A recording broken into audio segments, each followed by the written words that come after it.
Hello again! Today we are building a Mun science rocket. The first step to a successful Mun program is, of course, fly to the Mun and then return home safely. We want to gather as much science as we can on this mission, so I'm equipping our rocket with all the science gadgets that we have. That is, the Science Junior and the mystery goo container.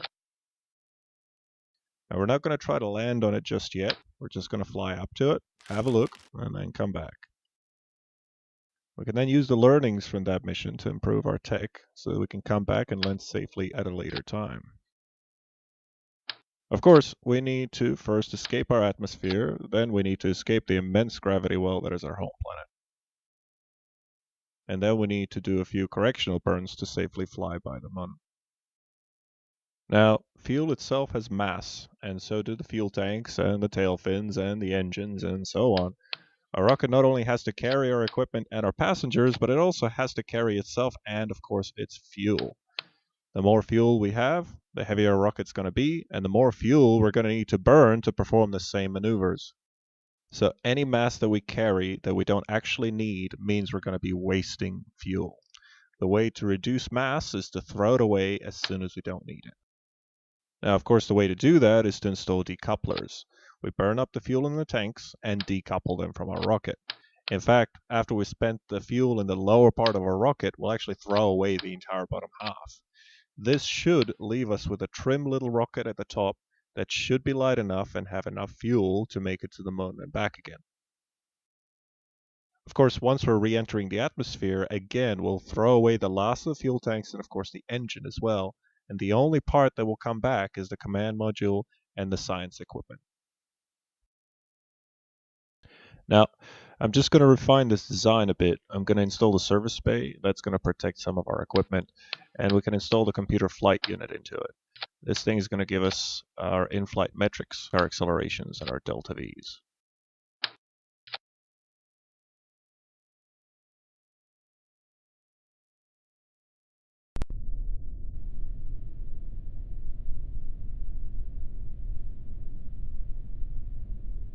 Okay, pre-flight checks all complete. And 3, 2, 1, launch. We have liftoff. We have liftoff. Now, remember, we have to keep angling it as soon as we start lifting off. We have to start rotating into the horizon. It's very, very difficult until we get the advanced control surfaces or the control wheels, but yeah, we just have to kind of keep turning into the horizon very, very slowly. It takes ages.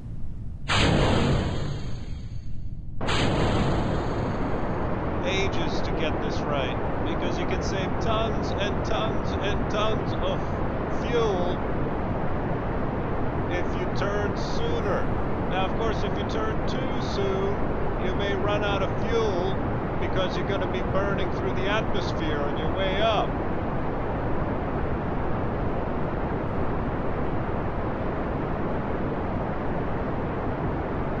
We're almost out of our atmosphere now, so we'll hopefully make it. We should be right at this point. It's very, very difficult to control.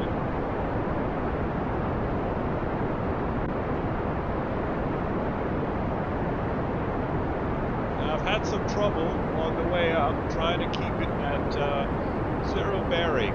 This is mostly because I'm just not familiar with the rocket just yet. This will just take a bit of practice, and hopefully on the next launch we'll aim it at zero bearing, and it will be much more efficient. And there we go. And we're in space. That's it. Now we just got to circularize our orbit, and we're good.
Hmm.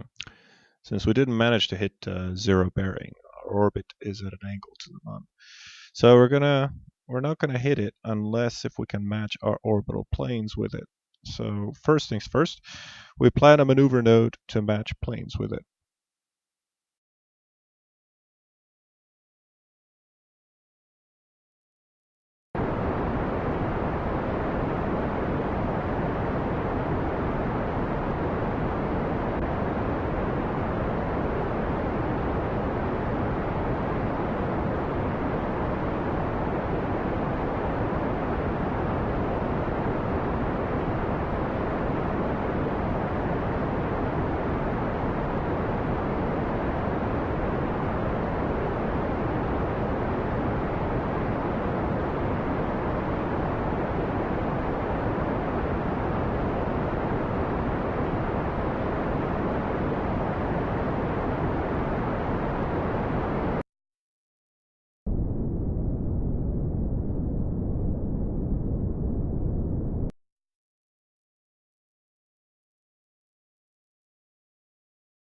Okay, now we want to plot a course to intercept the Mun.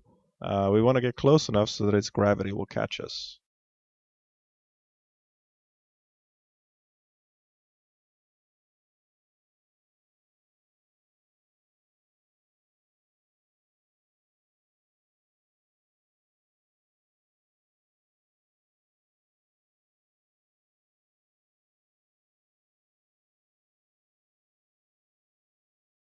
Now our orbit is still a bit oblong, so we gotta circularize that first.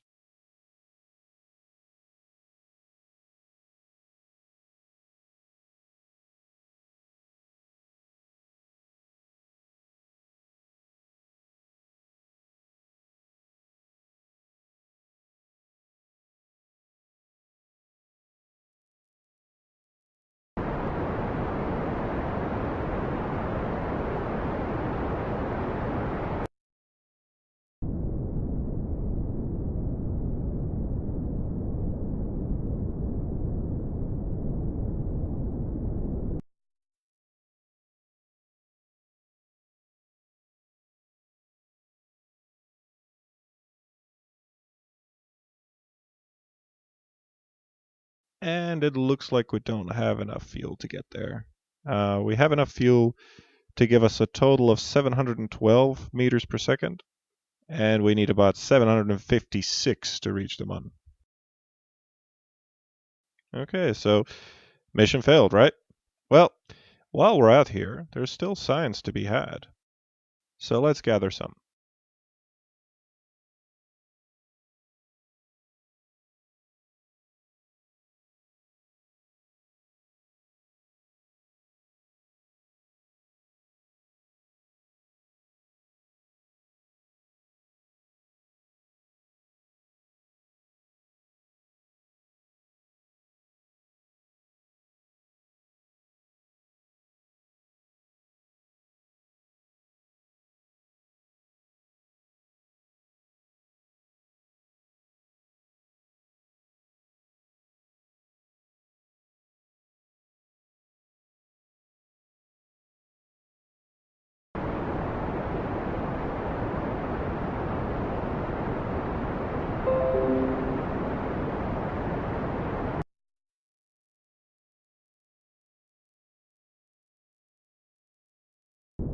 Before we hit that atmosphere, let's just make sure that we have all of the science that we can gather out here.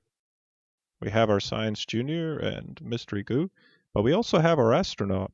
She can write up a report from her cabin, and she can also get out and write up an EVA report as well.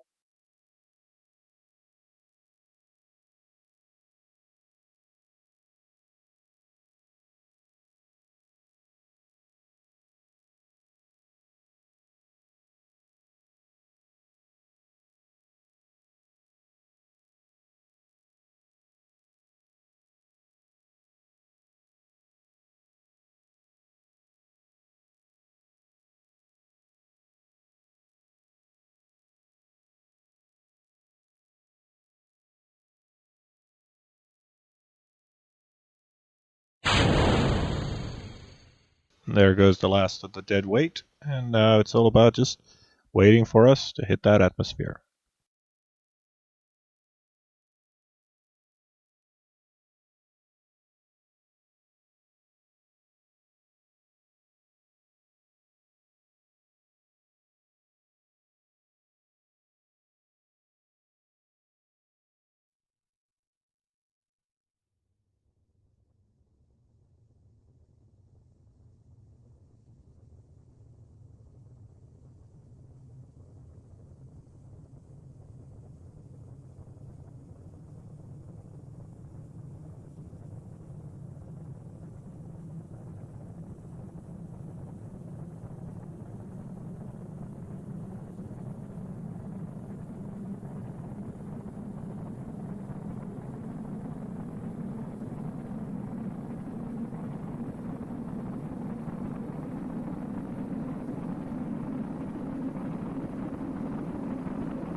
Alright then, that gave us a total of 73 science points. Not bad for mission failed, right?